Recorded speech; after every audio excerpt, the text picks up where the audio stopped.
क्यों south pole को छू पाना ऑलमोस्ट इम्पॉसिबल है। ये है एक लंबी लिस्ट जो अंटार्कटिका को खोजने और साउथ पोल पर पहली बार अपने कदम रखने के लिए निकले थे। इस सफ़र के बीच में ही इनकी मौत हो गई। इंसानों ने लगातार 100 सालों से भी ज़्यादा समय तक साउथ पोल में अपने कदम रखने की कोशिश की, बट इसको कोई भी इसके आसपास नहीं जा पाया। और जो ज़्यादा करीब चले भी गए, जैसे उस लिस्ट में हमने देखा, वो सफ़र के बीच में ही गायब हो गए। इंटरेस्टिंगली पिछले 70 मिलियन सालों से साउथ पोल पर ठहरा हुआ ये सफ़ेद रेगिस्तान अंटार्कटिका सिर्फ 200 साल पहले ही इंसानों की नज़रों में आया। मतलब जस्ट इमेजिन, जब ब्रिटिशर्स दुनिया पर राज कर रहे थे, अंटार्कटिका को दुनिया ने देखा ही नहीं था।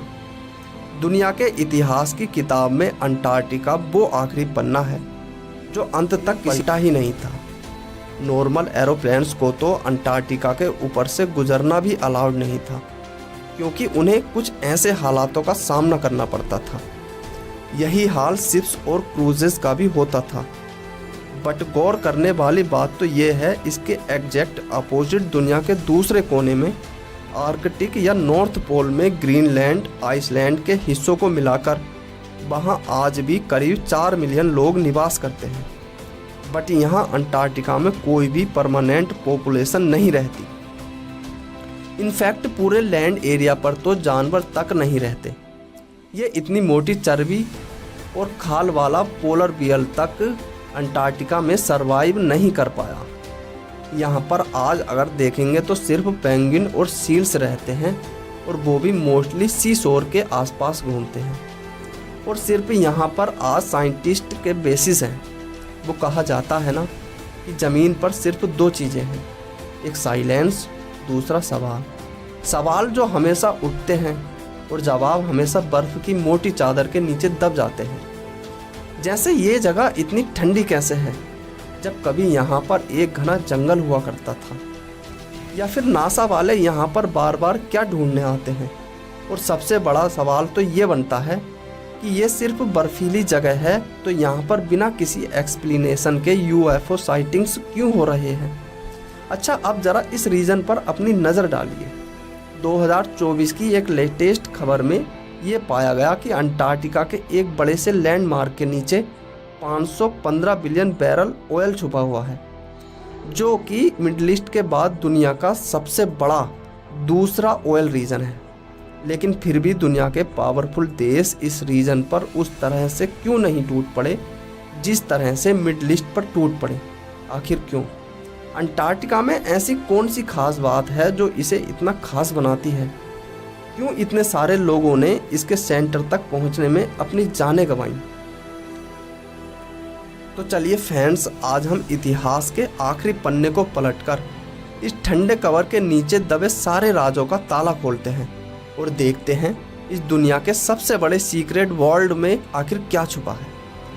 आज से 2000 साल पहले एरिस्टोटले और टोल्मी जैसे फिलोसफर ने पृथ्वी के एक्सट्रीम साइड पर एक बड़े से ज़मीन के होने को पहले से ही इमेजिन कर लिया था, क्योंकि कोई तो एक बड़ा ज़मीन का टुकड़ा होना ही पड़ेगा ऊपर नॉर्थ में आइसलैंड को बैलेंस करने के लिए। ये मिस्टीरियस ज़मीन जो सभी का इमेजिन का विषय हुआ करती थी, इसे क्वालिटी नाम दिया गया, टेरा ऑस्ट्रेलिस इनकॉग्निटा, यानी द अननोन सदर्न लैंड। अब 1520 में एक फेमस पुर्तगाल एक्सप्लोरर फर्डिनेंड नगेलन बहुत नीचे साउथ अमेरिका के टिप तक पहुंच गए थे, और उन्हें एक पैरासिस दिखाई दिया, जिसके बाद उन्हें बहुत से आइसबर्ग दिखे।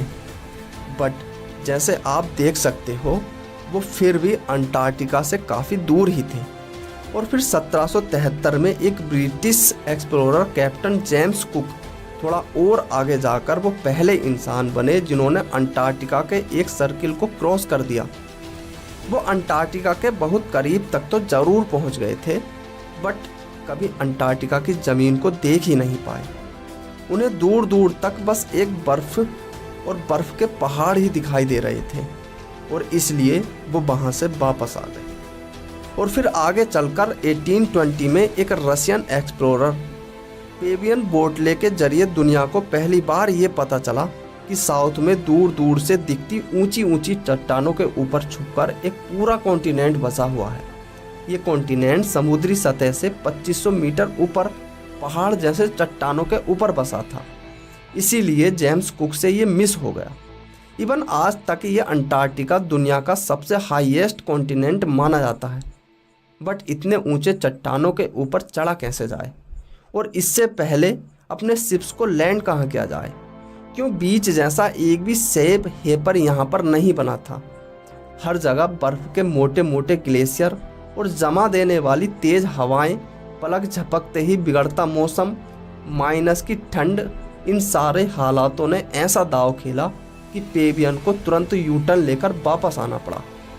पेबियन के 50 से 60 सालों के बाद तक कोई खास प्रोग्रेस नहीं हुआ, क्योंकि जितने भी एक्सप्लोरर्स और कैप्टन्स अपनी शिप लेकर वहां पर जाने की कोशिश करते, वो या तो समुद्र के तूफानों से या तो जमा देने वाली ठंड और भूख का शिकार होकर वापस लौट आते। इस तस्वीर को देखो, ये तस्वीर 1904 में ली गई, जिसमें ये 3 लोग अंटार्कटिका के एक्सप्लोरर्स हैं, कैप्टन रॉबर्ट स्कॉट, शैकलटन और विल्सन। ये तस्वीर इन्होंने 3 साल पहले अपने 3 साल के लंबे अंटार्कटिका के मिशन पर ली थी, जिस मिशन में ये फेल हो गए थे। ये तस्वीर ठीक से बयां नहीं कर पा रही है जितनी बुरी इनकी हालत हो गई थी। पूरे शरीर पर घाव, कट्स और स्वेलिंग हो गया। होठ हमेशा के लिए काले हो गए। जस्ट इमेजिन, हम हमारे यहाँ की ठंड में कहते हैं हमारे होठ फटने लगे, हमें फ्रोस्ट बाइट होने लगता है। हम हमारे यहाँ की सर्दियों को ड्राई कोल्ड बोलते हैं, जबकि हमारे यहाँ तो टेम्परेचर सिर्फ 5 डिग्री तक जाता है और ह्यूमिडिटी 30% तक होती है, जबकि अंटार्कटिका का टेम्परेचर तो माइनस के 19 डिग्री तक चला जाता है और ह्यूमिडिटी सिर्फ माइनस के 0.0% तक रहती है और एवरेज 1% से भी कम रहती है। साउथ पोल ऐसी कड़ी परीक्षा लेता था इन सेलर्स की, जिसके लिए कोई तैयार नहीं रहता था।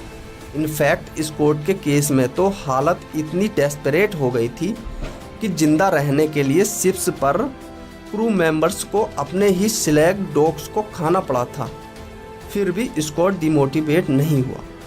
फाइनली साल 1911 में लगातार 1 साल की लंबी यात्रा के बाद रॉबर्ट स्कॉट अपने 4 क्रू मेंबर्स के साथ अंटार्कटिका पहुंच ही गए और वहां से सिर्फ हिम्मत बढ़ाकर और एक्सट्रीम तूफानों का सामना करते हुए उन्होंने आखिरकार साउथ पोल की ज़मीन पर अपने पांव को रखा। ये एक ऐतिहासिक मोमेंट होने ही वाला था। स्कॉट की ज़िंदगी भर का सपना सबसे पहले अंटार्कटिका पर पहुंचने का सच होने ही वाला था। बट जैसे ही वो वहां पर पहुंचे, अनफॉर्चुनेटली उन्होंने देखा कि ऑलरेडी एक नॉर्वेगियन फ्लैग यहां पर गड़ा हुआ था। नॉर्वे के एक एक्सपीरियंस पोलर रोल्ड एमंडसन और उनकी टीम ने बेहतर प्लानिंग और प्रिपरेशन से बस 1 महीने पहले ही साउथ पोल तक का सफ़र पूरा कर लिया था। रोल्ड एमंडसन ने रॉबर्ट को हरा दिया और वो पहले इंसान बने जिन्होंने साउथ पोल को टच किया। और उसके बाद जो घटना घटी, उसने अंटार्कटिका के असली रंग को दुनिया के सामने ला दिया।